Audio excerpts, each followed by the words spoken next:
Coming up, two legends and two world-class storytellers share the tale of one of the biggest radio songs ever. The guitarist, I guess he went to pick up a girl for a date. It was a first date. She wasn't ready. So he sat downstairs, waiting. There happened to be an old piano sitting there, so he wrote this little song in just a few minutes. Later took it over to the singer's house, who changed one key lyric. It put this legendary band on the map that definitely should be in the Rock and Roll Hall of Fame. It's a rare interview with both of them, the singer and the guitarist, coming up next. Hey, music junkies, Professor of Rock, always here to celebrate the greatest artists and the greatest songs of all time. If you've ever lip-synced in front of the mirror to your favorite song, you're going to dig this channel. Played air guitar. Make sure to subscribe below right now to experience up-close and personal stories from the great ones. We also have a Patreon that's below. Check that out for full interviews. So we've had Randy Bachman, on the show a few times, and as you know, he's one of the best storytellers in all of rock and roll. Well, today we have his counterpart along with him, Burton Cummings, who both wrote some of the greatest songs ever while in the Guess Who. Obviously known best for their classic rock mega hit American Woman, they had 14 top 40 hits here in America.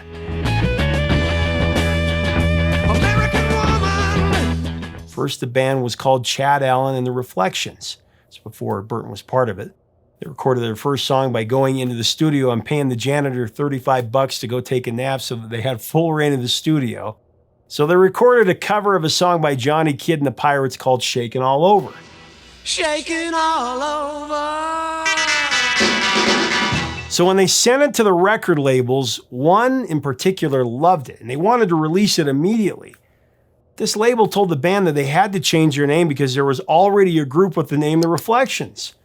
And so then they tried the name The Expressions. That was taken too, after a cease and desist letter.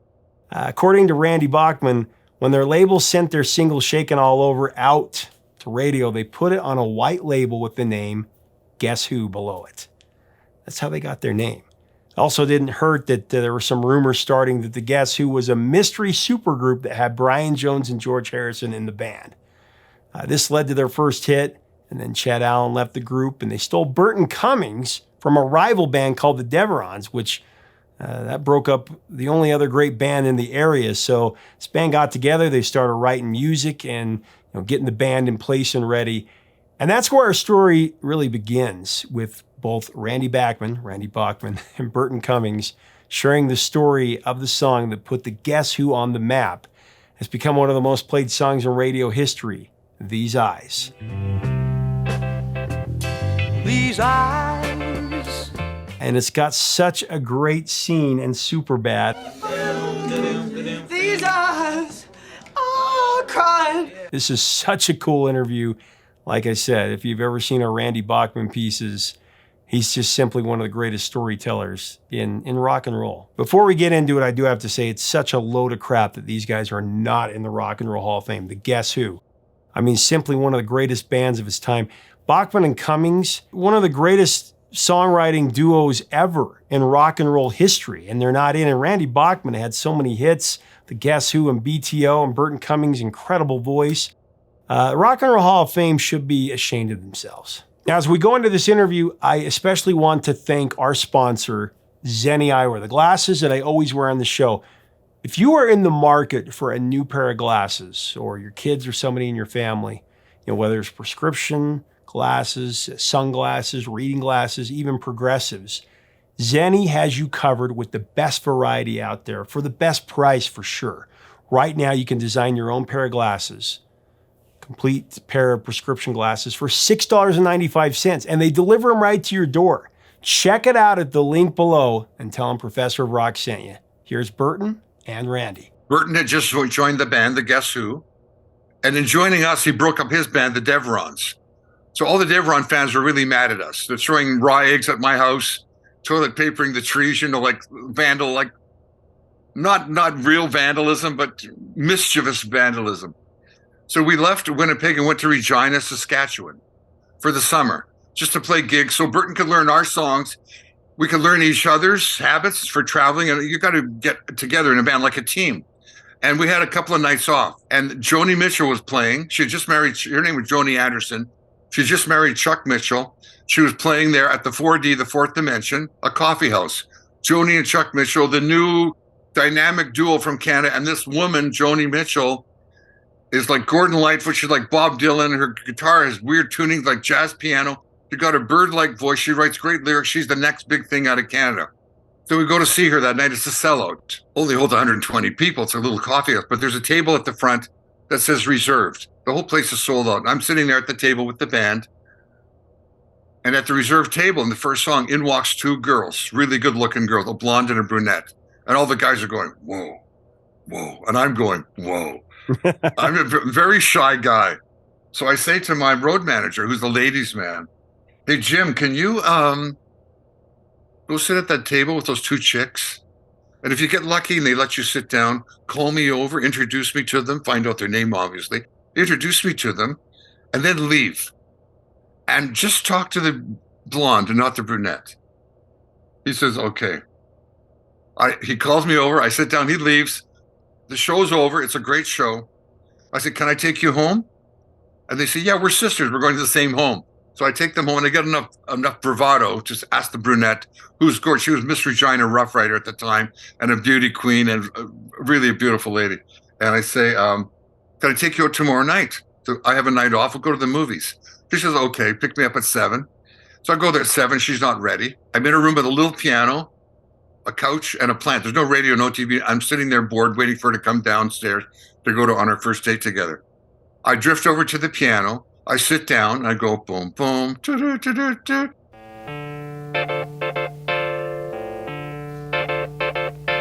I'm going, these arms long to hold you. Like, I haven't touched her. We've only driven her home, but I'm longing for. I've got the guy. I've got the fever, right?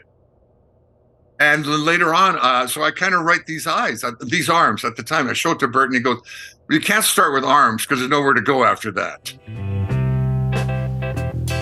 These eyes. Let's start with these eyes, cry every night. Then these arms long to hold you, and then the hurting's on me. For you, these arms. The minute I accepted that, we wrote the song literally in 10 or 15 minutes. The hurting's on me, yeah. I hadn't even left home yet. It was on Bannerman Avenue at a little house in North End, Winnipeg. He had some pieces. I had some pieces. He was calling it These Arms. Right? Yeah, he wanted to call it These Arms. For you, these arms. And actually, interesting point here, I'm the keyboard player. Everybody thought that was my piano riff, that boom, boom, da-da-da-da. It wasn't, that was Randy's. To hold you again. For a guitar player to come up with that piano riff, I thought was very clever. It's a D minor 7 chord. For a guitar player to come up with that, I thought it was a great hook. So I'll give Randy his total due on that.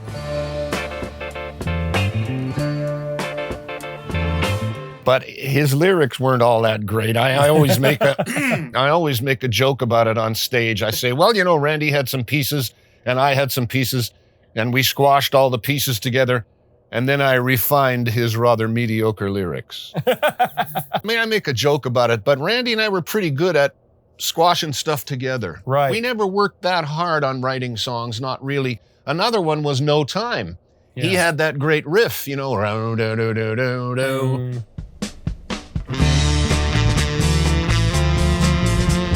And he also had the No Time Left For You, and I started singing on top of that, On My Way to Better.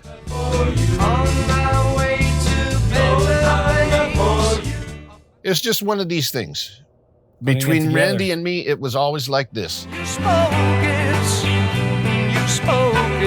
baby. You also added the middle 8, you refined the lyrics. These Eyes was done in about half an hour, literally. Yeah. And it was a half hour that changed our lives forever. I've seen a lot of love, but they're never gonna see another one like I have. It was full of jazz chords, which they never really heard in rock and roll at the time.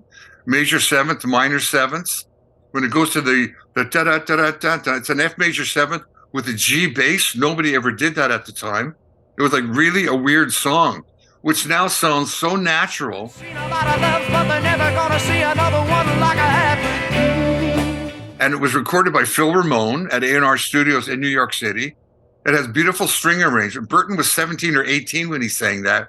His voice is like Roy Orbison. It's like 4 octaves of beautiful Irish tenor. Like he could almost sing, "Oh, Danny boy," the life, you know what I mean? It's that kind of a song. And I will never be free, no. Just a really great song. I heard it on the radio the other day and I went, this really still sounds fantastic. There are very few pop songs where you hear the first like 2 or 3 notes and you know exactly what it is, and that's one of those songs. Well, that intro, boom, boom, da da da da da, yeah.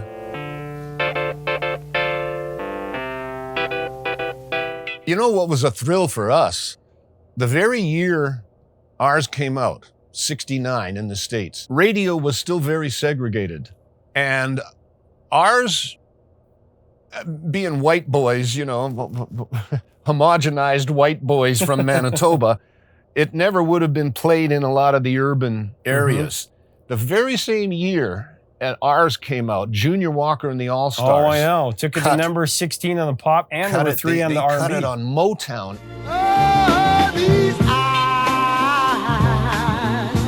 And for Randy and me, as writers, I was still only 21 or 20, you know, and Randy was only about 23. And for a couple of young guys from Winnipeg to have one of the major Motown artists cutting our song we were just walking around 2 feet off the ground. And then we got to do a show with Gary Puckett and the Union Gap and Junior Walker and the All-Stars. And Randy and I went on to Junior's bus, all humble and, you know, doing a Wayne's World, we're not worthy, we're not worthy. We're not worthy. We're not worthy. We're not. And we went up to Junior and we just wanted to give him a hug and shake his hand and say how honored we were that a huge Motown, because don't forget, by then he had about 10 or 12 hit records, Shotgun and Shakin' Finger Pop and What Does It Take to Win Your Love and all those big records. Gonna go again for you. We were just thrilled, so I'll never forget that, meeting him that night. And I mean, he's long gone now, but that was a thrill to let him know we were just a couple of young white boys from Manitoba. Here we were with a major Motown star, and he had done our song. You can't imagine how that made me feel. That was just wonderful. Well, and I liked his version too. Yeah, you know, I mean, with the girls going, these eyes, these eyes, these eyes. I thought it was great.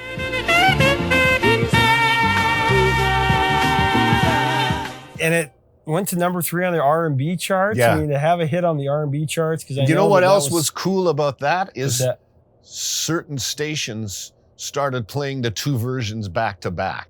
And I always loved, as they did later with Lenny Kravitz's American Woman and ours. American woman, get away from me. I love when they do that, man. Oh, yeah. I'm a collector. I'm a music fan, so I love that kind of stuff, you know. How did you come to the decision of using the instrument that you eventually used? Oh, the little electric piano. Yeah. We both said it. When you play that intro on a grand piano, it sounds like Liberace. We wanted something more modern. We were both into the Zombies. If you listen to She's Come Undone and then play Tell Her No.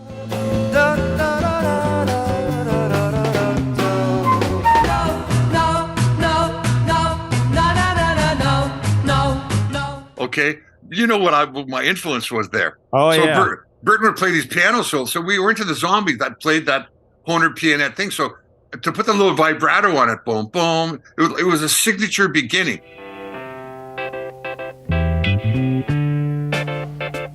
And I was used to going to all these country shows in Winnipeg. And that's one thing I learned from country music and the Beatles. The first 1 or 2 or 3 bars, you have to play a signature riff, like Johnny Be Good, da da da da da. You know exactly what it is.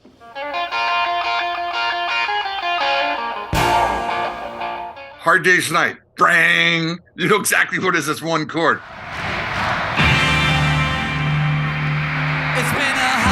And so with These Eyes, we wanted a signature beginning and a signature sound that the minute you go boom, boom, then everybody knows it's These Eyes. It's magic. Yep, that's you right. You hear like 8 notes. It's like, I can name that song in 8 notes, that whole thing, right? And so we did every song that way, laughing, same thing, a little guitar intro. I should laugh. Everybody knows immediately. It's like you're holding up a sign going, the next song is No Time. Do, do, do, do, do, do. Yeah. You do that, right? So that's kind of where that came from.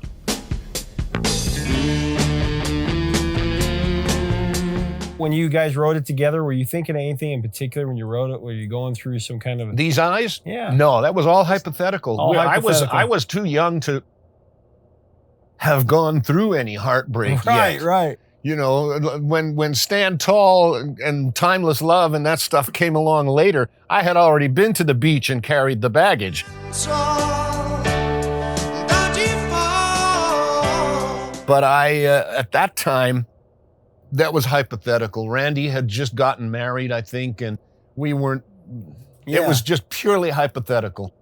And there's so many other great versions too, reggae versions. Have you ever heard the reggae versions? Oh, I've heard many. Elvis. These Eyes have been recorded by I about know. 40 or 50 people. Michael you know? Bolton, it was on one of his first records. Yeah.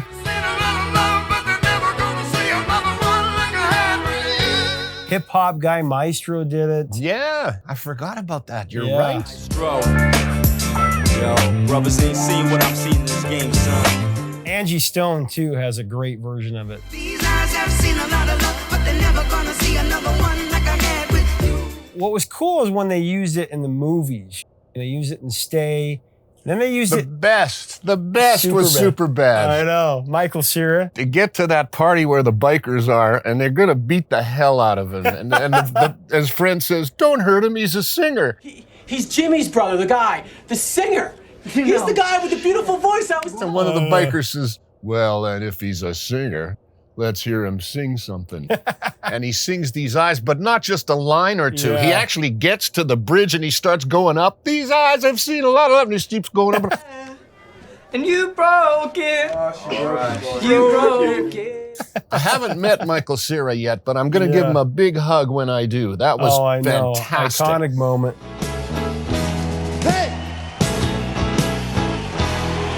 I understand, though, that some of the Guess Who bandmates like Gary and Jim Kell, Gary Peterson, that they were reluctant to cut it because they thought it was too soft. Is that true? Well, we didn't want to be called a ballad band. I mean, we didn't want to have ballad after ballad after ballad after ballad. We were a rock and roll band. I mean, we really, we burned, we rocked. We did Hendrix, Cream, The Doors. We did everything. We copied everything. And then out of that came our own style. We didn't want to be a ballad band. But there's no denying when your label and your producer sits you down and goes, your album is not bad. This song is a monster. Yep. You want to be not bad, or do you want a monster? Because when you have a monster, you have a good chance of having another monster. If you have a not bad, you have a good chance of having a whole bunch of not bads. So, you know what I mean? So you go, okay, we'll release this ballad. And we released it. And that changed our life, literally. Everybody has so many different memories to that song, but it kind of got introduced to a new generation when it was using Superbad. What did you think about that? Yeah, then it gets put in movies, and the new generation get it. And then the other day, my grandkids are playing a shoot-up army game, and in on comes Shaking All Over. All over.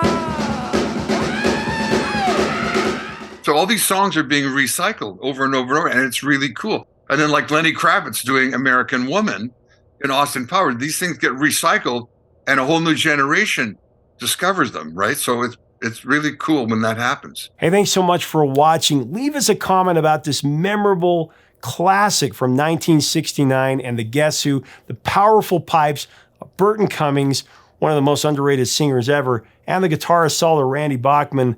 What are your memories of this song? Make sure to let us know. And what about them not being in the Rock and Roll Hall of Fame? It's just absolutely ridiculous. It's just such great storytellers. Leave us a comment about your memories and about this. What is your favorite Guess Who song as well? And where do you think they shine most? let us know below. If you like our content, we definitely invite you to subscribe below. We'd love to have you as part of our community. Until next time, 3 chords and the truth, my friend.